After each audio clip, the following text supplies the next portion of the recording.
Hey, what's up guys, it's Aladdin. In today's video, I'll be going over the second episode of Vikings Season 6. Just like in my last review of episode 1, I won't go bit by bit, however, I will talk about certain scenes and what I thought about the episode as a whole. This review will contain spoilers, so if you haven't seen the episode yet, you've been warned. But before we get into the video though, I just want to let you guys know that I will be doing another $20 gift card giveaway at 10,000 subscribers. All you gotta do to participate is be a subscriber, like the video, and leave a comment discussing anything about the video. Once we hit 10,000 subscribers, I'll pick the winner in whatever most recent video I have out, so good luck to everyone. And lastly, if you're new to the channel, hit that subscribe button if you haven't yet. It definitely helps out the channel grow and lets others like you stay tuned with the latest shows and movies. And also, don't forget to hit that notification bell so you guys can get notified right away when I drop my next video. Now, without wasting any more time, let's get into the video. Now, the episode started with the arrival of Chitel back in Kattegat. Now, I do want to apologize if I'm saying Chitel wrong or if it's actually pronounced Ketel. Just leave your comments in the comments section so I know if I'm saying it right. Now, Uba at first thought it was Floki returning, however, Floki has been quiet so far this season. I highly doubt that he's dead, but I do think he's gonna make a surprise appearance later on throughout the season, just not yet though.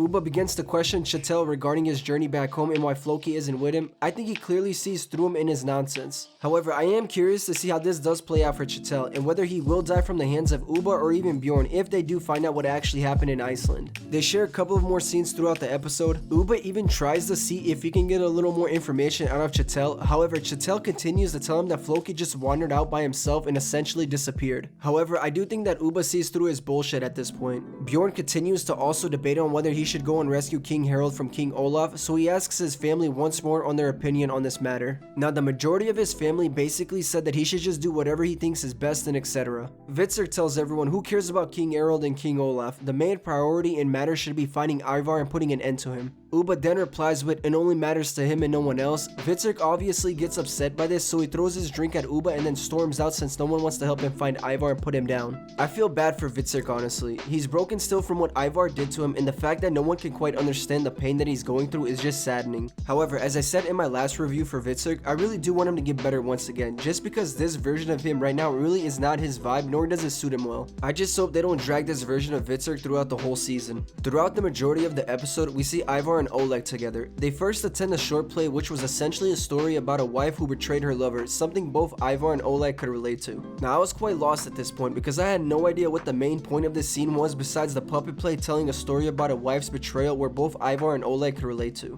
However, later on, the two go on a little family business trip together to the old capital of Russia, where they're actually heading to see Oleg's younger brother along with the true heir of the kingdom, Igor. Now, as they arrived at the old capital, Oleg and Ivar weren't even greeted at all, which was kind of funny. All they got was a bunch of stares from the folks there, along with people gossiping in the background about Ivar. One thing that I really liked about this scene in particular was the story that Oleg was telling Ivar. Right as Ivar was about to drink his wine, Oleg started to tell him a story about a dream that he had where the wine was poisoned. Quickly, Ivar glanced at his cup and then set it down gently like he wasn't thirsty anymore. I thought that was quite funny considering Ivar was so close to drinking it and Oleg wasn't gonna say anything besides just telling him about his dream. What's even crazier about this all is when Oleg's younger brother arrived there late with the young Prince Igor, Oleg ended up giving his brother the poison drink, causing him to die right in front of everyone. Now, if you didn't think Oleg wasn't capable of killing his own loved ones, well, you're wrong. I'm telling you, he's diabolical as hell and wants no one to get in his way, even his family. That's why I'm saying he is by far the most devious, ruthless enemy we've seen on Vikings thus far. But back to Oleg killing his brother. So yeah, he ended up poisoning his brother so he can look over the young Prince Igor. According to Oleg, Igor's father had made him the guardian over him and not Oleg's younger brother. It makes sense now as to why he had to kill his brother, but yet at the same time he killed his brother, which is just crazy. Now that his brother is dead, Oleg will look after Igor until he becomes of age to rule. Also, we got a shot of Oleg slaughtering all of his brother's men outside the old capital. What was quite interesting about this was Ivar's reaction to it. It honestly seems like he wasn't impressed nor fazed with this. I feel like he probably thought that Oleg might have went too far and wasn't thinking straight when he slaughtered all of his brother's men. Ivar was even shocked by this outcome, and you could even see it in his facial expression. We see another shot of Bjorn talking to the seer, asking for advice on what he should do with King Harold and King Olaf. I'm getting a ton of Ragnar vibes here just because his father would do the same thing by asking the seer advice on whether he should do something or not. Uba ends up visiting Lagatha at her farm where he sees Torvi and the kids. He greets them all and then sits down with them to discuss some news regarding Bjorn, Witzer, Ivar, and Chitel. Lagatha then talks about how Ivar is still a part of their fate somehow and that they just gotta accept it and move on. She also talks about why Floki didn't come back with Chitel to Kattegat. She believes that he isn't dead and that she won't believe it until she actually has proof of it. Later on throughout the conversation, Uba talks about how he wants to set sail to Iceland to look for Floki and see this land that he spoke about.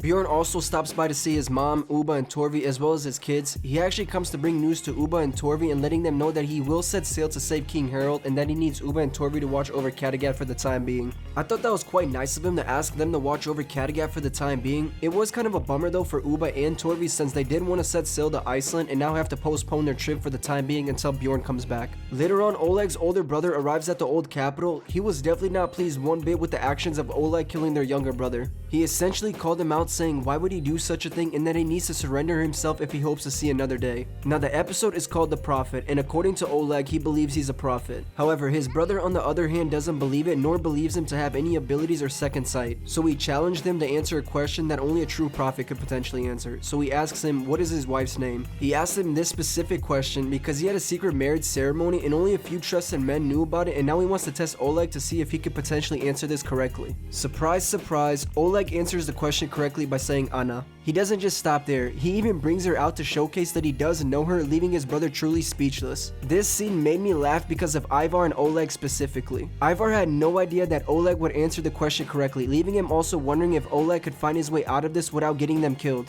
Luckily, Oleg answered it right and even brought her out to let his brother know that yes, I know your wife and she's here with me. With all that, Oleg requested to leave the capital without being harmed and his brother allowed it as long as they never cross paths again. Now I highly doubt that these two won't cross paths again just because the older brother did threaten to kill Oleg and I know Oleg won't just let that go. I do believe there will be some sort of consequence for the older brother, but I have no idea what it's going to be just yet. Now some other final key moments of the episode before I wrap this video up are Bjorn did confront Chatel, telling him that he doesn't believe his story about Floki and that he will come to the bottom of it knowing whether Floki is alive or not. He even told Chatel that he can't go back to Iceland, that he will actually be joining him to free King Harold. I'm just glad that Bjorn could see through his bullshit. And lastly, the one bodyguard of Ivar's from the last episode seems like he's plotting to go against Lagatha. I truly don't know how to feel about this. I really wanted Bjorn to punish the bodyguard and maybe even execute him for his crimes. But it was Lagatha who sort of convinced Bjorn to not go down that path and to find an alternate way of dealing with the situation. Now it does look like it kind of backfired on her just because now it seems like the bodyguard will take action to his own hands and maybe even attempt to kill her. Hopefully I could be wrong because I'd hate to see Lagatha die like that. In conclusion, I felt like this episode was a nice pace in storytelling and I really liked some of the conversations that the characters had with one another. I felt like the episode didn't really lack content, however I would have liked it if they spoke more about King Harold getting captured and how that even all played out. I know they gave us some sort of context on his capture, but I feel like that just wasn't clear, but that's just my overall opinion on this episode. Anyways, that's all I have for you guys for this review. If I missed anything or you just want to talk about something, please leave your comments in the comments section and we can discuss there. But let me know how you guys felt about this episode. Was it better than the first one or did it lack something? Who was your favorite character this episode and why? Leave all your comments in the comments section and let me know what you guys thought. I'll be covering season 6 all the way to the end, so subscribe to the channel if you haven't yet. But before I go, don't forget about that $20 gift card giveaway that I'll be doing once we hit 10,000 subscribers. All you gotta do to participate is be a subscriber, like the video, and leave a comment discussing anything that you liked about the video. Once we hit 10,000 subscribers, I'll pick the winner in whatever most recent video I have out, so good luck to everyone. I just want to say thank you all for watching, and if you haven't already, hit that like button if you enjoyed today's video, and don't forget to subscribe if you haven't by now. Also, hit that notification bell so you guys can get notified right away when I drop my next video. If you don't mind, share the video if you thought it was good and want others to see it. Thank you all once more, and I'll see you guys in the next video. See ya.